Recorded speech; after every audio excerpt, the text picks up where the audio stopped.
सुप्रभातम बच्चों। सबसे पहले इस प्यारे से छोटे से चित्र का आनंद उठाइए।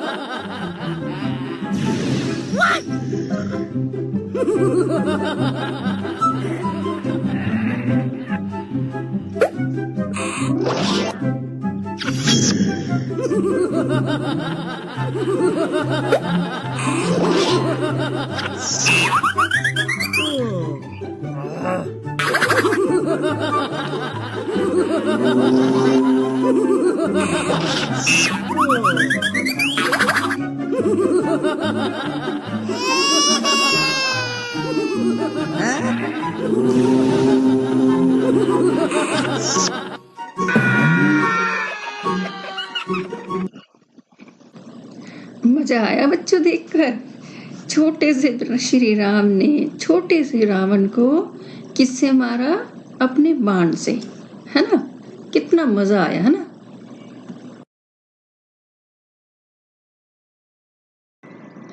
बच्चों आपने देखा ना, राम ने किससे मारा था रावण को? बाण से। अब मैं जो बॉक्स है, जो डिब्बा है नीले रंग वाला, आप देखो, मैं उसमें पढ़ रही हूँ कुछ वाक्य। आप देखना, आप भी साथ साथ पढ़ो। राम रावण मारा, राम रावण बाण मारा, राम रावण सीता मारा, राम रावण लंका मारा। इनका कुछ अर्थ निकल रहा है? नहीं निकल रहा। अगर हम इनमें कुछ चिन्ह जोड़ देंगे, जैसे इंग्लिश में आप उनको बोलते हो प्रेपोजिशन जोड़ देते हैं, तो फिर उनका अर्थ निकल जाता है, संज्ञा और क्रिया के साथ उनका रिलेशन हो जाता है। अब जैसे आप नीचे देखो ग्रीन बॉक्स में, राम ने रावण को मारा, इसमें ने और को जुड़ गया है। राम ने रावण को बाण से मारा, इसमें ने को से। राम ने रावण को सीता के लिए मारा, अब इसमें ने को के लिए। राम ने रावण को लंका में मारा। आपको नजर आ रहा है ना बच्चों? इसमें जब हम चिन्ह जोड़ देते हैं तो इन चिन्हों को हम विभक्ति कारक के चिन्ह बोलते हैं। और आज हम इसी विषय पर पढ़ेंगे, विभक्ति कारक और उनके चिन्ह। ठीक है बच्चों?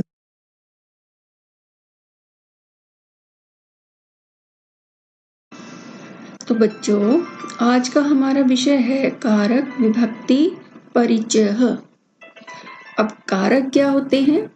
कारक शब्द संस्कृत के क्री धातु से बना है। आपने धातु भी पढ़ी है ना, जैसे पठ, वध, चल, धाव। इसी तरह क्री धातु भी है जिसका अर्थ है करने वाला। अब इसकी परिभाषा क्या है? यह संज्ञा या सर्वनाम का वह रूप है जिसका संबंध वाक्य के अन्य शब्दों या क्रिया के साथ स्पष्ट हो। जैसे रमेश ने लिखने के लिए महेश को कलम दी।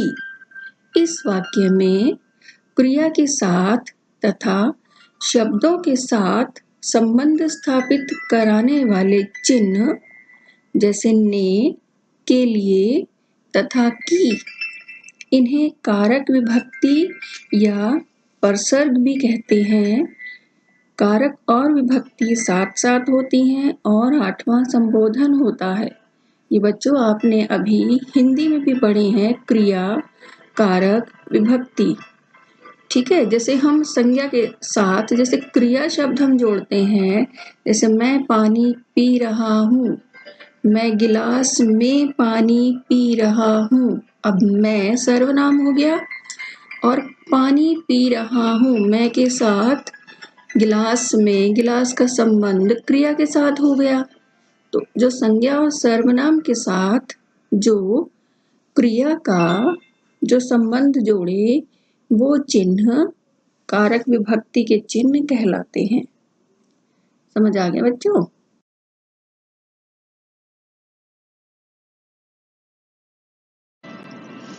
ये देखो बच्चों, अभी मैंने बताया कि विभक्ति, कारक सात सात होते हैं और 8वां संबोधन होता है ना। तो ये आप इसको समझकर याद करोगे और इसको आपको उत्तर पुस्तिका में लिखना नहीं है, पूरा नहीं लिखना है बच्चों, क्योंकि हम प्रथम सत्र में फर्स्ट टर्म में सिर्फ चतुर्थी विभक्ति तक करेंगे और सेकंड टर्म में फिर हम पूरा करेंगे। तो विभक्ति, कारक, चिन्ह, विभक्ति केस, कारक फंक्शन, चिन्ह जो हम इंग्लिश में भी प्रपोजिशन बोलते हैं। हमारी विभक्ति 7 होती हैं, प्रथमा, द्वितीया, तृतीया, चतुर्थी, पंचमी, षष्ठी, सप्तमी, संबोधन। और हमारे कारक भी 7 होते हैं, कर्ता, कर्म जो करने वाला होता है, कर्म जिसको हम करते हैं, करण जिसके द्वारा हम करते हैं, संप्रदान जिसके लिए करते हैं, अपादान जिससे हम अलग हो जाते हैं, संबंध जो हमारा रिलेशन बताता है, अधिकरण जिसमें हम ऊपर या नीचे, हम किसी चीज के ऊपर हैं या किसी चीज के नीचे हैं, संबोधन किसी चीज को हम एड्रेस करते हैं, किसी को बुलाते हैं, है ना। तो ये हमारे 7 विभक्ति, 7 कारक और ये उनके चिन्ह हैं। तो इन्हें हम विभक्ति, कारक और उनके चिन्ह बोलते हैं। ठीक है बच्चों, तो हमें ये सारे याद करने हैं, लेकिन हमारे प्रथम सत्र में सिर्फ हमें चतुर्थी विभक्ति तक करने हैं। ठीक है, जैसे बच्चों हमें धातु के हमने रूप बनाए थे, उसी तरह हम शब्द के भी रूप बनाएंगे। अब हमें धातु में तो हमें पुरुष लिए थे, वचन लिए थे, है ना, और लकार लिए थे। इसमें शब्दों के रूप बनाने के लिए हम लेंगे विभक्ति, कारक और चिन्ह। मैंने अभी बताया बेटा कि हमें सिर्फ चतुर्थी तक करना है। देखो आप येलो बॉक्स में, प्रथमा कर्ता ने, द्वितीया कर्म को, तृतीया कर्ण से के द्वारा, चतुर्थी संप्रदान के लिए। अब हम बालक के शब्द बनाएंगे, है ना, रूप बनाएंगे उनके। तो इसमें हमें रूप बनाने के लिए वचन लेंगे और विभक्ति लेंगे। हम 2 चीजों की हमें आवश्यकता है। जब हम उनकी हिंदी लिखेंगे तो कारक और चिन्ह आप देखोगे उसमें जुड़ जाएंगे। जैसे आपने ऊपर देखो बच्चों, विभक्ति प्रथमा, द्वितीया, तृतीया, चतुर्थी, एक वचन, द्विवचन, बहुवचन। अब ये तो आपने पढ़ा है, इसकी पहचान प्रथमा वाली तो बालकः, बालकौ, बालकाः। जैसे हिंदी में बालक ने, 2 बालकों ने, सब बालकों ने, ये तो हो गया आपका कर्ता ने। अब है द्वितीया, बालकम, बालकौ, बालकान। द्वितीया है ना हमारी, देखो, कर्म को यानी बालक को, 2 बालकों को, सब बालकों को।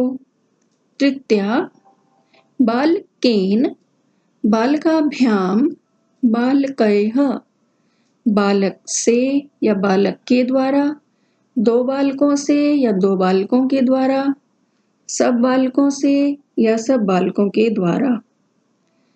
फिर है आपकी लास्ट चतुर्थी, संप्रदान के लिए, बालकाय, बालकाभ्याम, बालकेभ्यः, बालक के लिए, 2 बालकों के लिए, सब बालकों के लिए। हम केवल अभी प्रथम सत्र में, फर्स्ट टर्म में हम चतुर्थी विभक्ति तक करेंगे, केवल 4 पंक्तियां, 4 लाइनें। ठीक है बच्चों, हम 8 लाइनें नहीं करेंगे।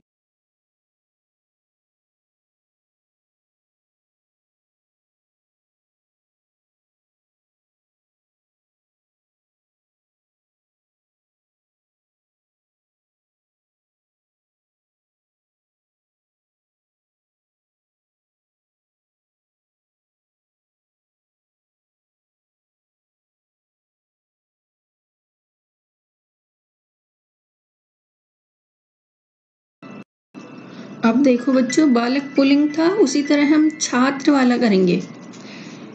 फिर हम करेंगे पत्र नपुंसकलिंग। इसमें तीनों लिंगों में अलग अलग इनके रूप चलते हैं, पुल्लिंग, स्त्रीलिंग और नपुंसकलिंग।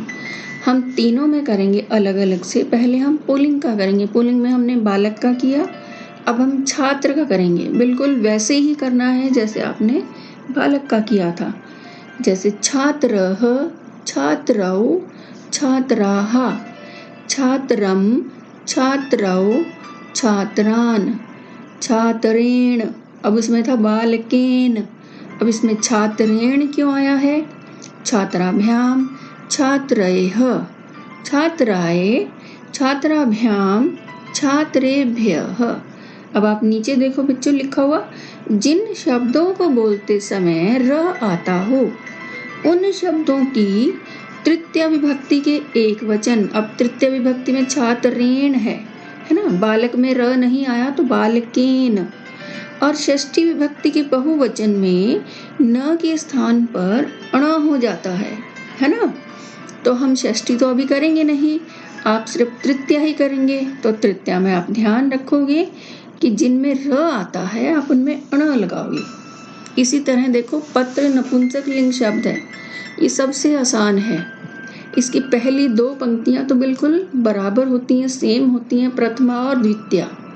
पत्रम पत्रे पत्राणि, पत्रम पत्रे पत्राणि। और जो तृतीया और चतुर्थी है वो देखो बिल्कुल छात्र की तरह है, आगे पुल्लिंग की तरह इसके रूप चलते हैं। तृतीया और चतुर्थी देखो, पत्रेण, पत्राभ्याम, पत्रैः, बिल्कुल छात्र की तरह। देखो चतुर्थी देखो फिर, पत्राय, पत्राभ्याम, पत्रेभ्यः। इसमें भी आप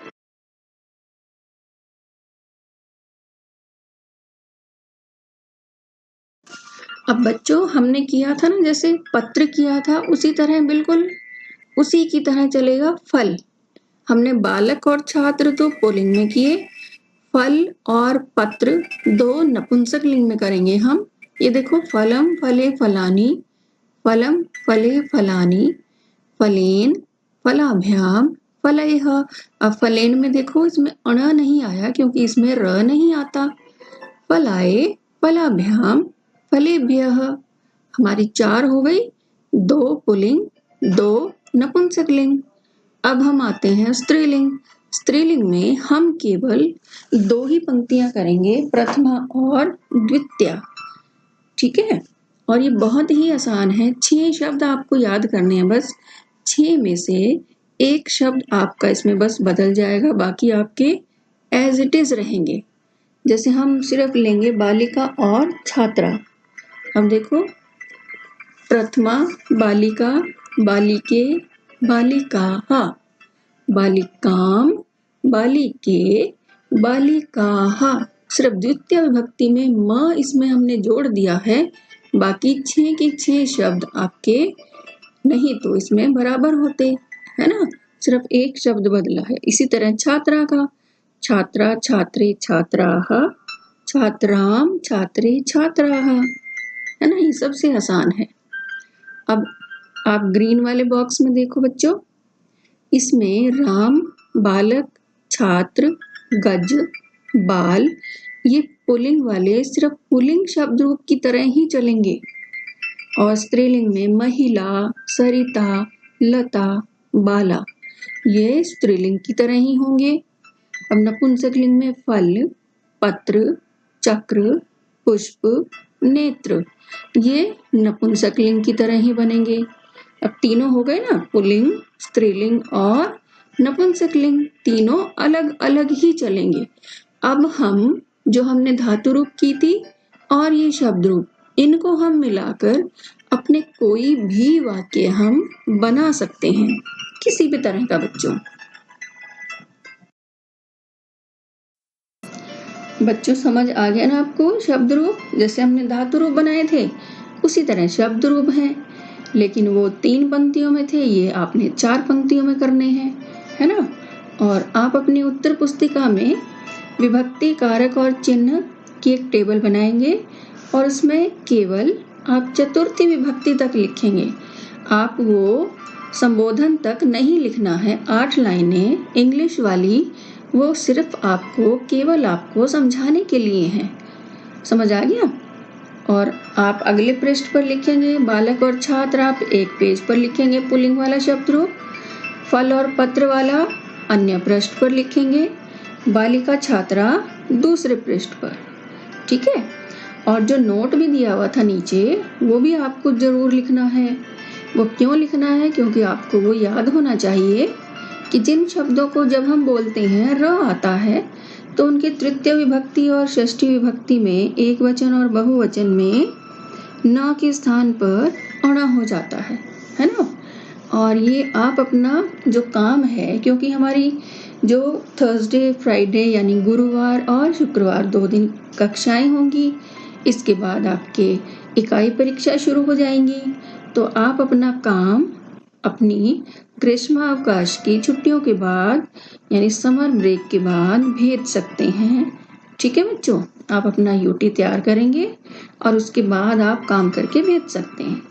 और इससे एक संबंधित अभिन्यास भी आपको दिया जाएगा, उसको करने में आपको बहुत ही आनंद आएगा, है ना। और आप अपनी गर्मी की छुट्टियों में शब्द रूपों को याद करेंगे और उनको बोलने का अभ्यास भी करेंगे। ठीक है बच्चों, धन्यवाद।